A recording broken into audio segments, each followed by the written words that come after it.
Hello friends, আজকে একটা নতুন রেসিপি নিয়ে চলে এসেছি। শীতকালে গরম ভাতের সাথে খেয়ে নিন মাছের মাথার কাটা চচ্চড়ি। খুব সহজে আপনারাও বাড়িতে বানাতে পারবেন। বানিয়েছেনও অনেকে, আমি একটু অন্য পদ্ধতিতে বানিয়েছি। কিভাবে বানিয়েছি দেখুন। বানাতেই বা কী লাগছে।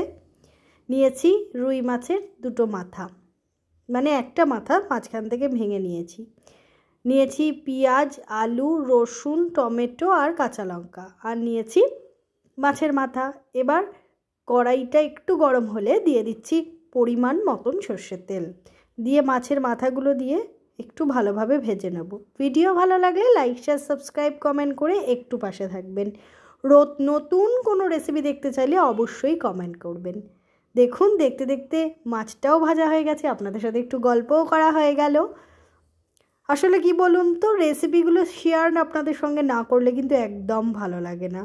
আপনারা পাশে থাকলে আমি একটু ভরসা পাই। অল্প তেলে করছি, যারা ডায়েট করছেন এটা কিন্তু করে খেতে পারেন।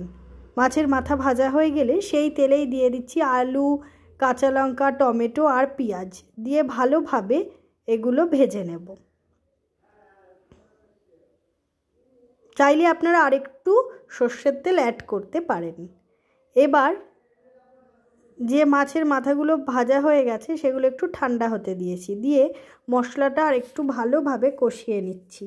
তার আগে দিয়ে দিচ্ছি রসুন বাটা।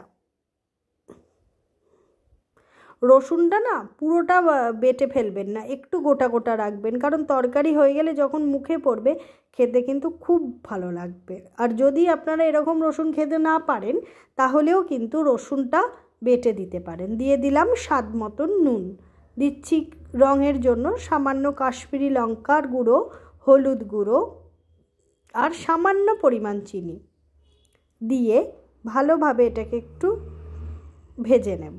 দেখুন, একদম অল্প তেল।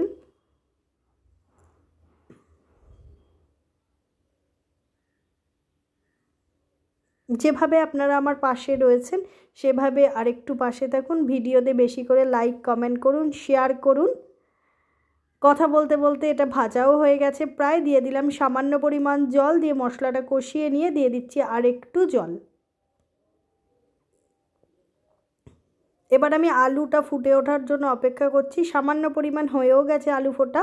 তারপর দিয়ে দিচ্ছি ভেজে রাখা মাছের মাথা। চাইলে এটা গোটা রাখতে পারেন, কিন্তু আমি একটুখানি খুন্তি দিয়ে ভালোভাবে ভেঙে নিচ্ছি। এতে দেখবেন মাছের মাথার টেস্টটা কিন্তু অসাধারণ লাগে।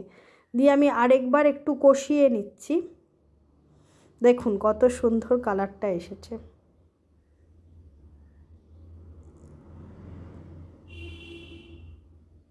খেতে কিন্তু অসাধারণ হয়েছিল। যেহেতু আলুটা 90% কুক হয়েছে, তাই আমি পরিমাণ মতন আরেকটু জল দিয়ে আলু আর মাছের মাথাটা আরেকটু হালকা সেদ্ধ করে নিচ্ছি।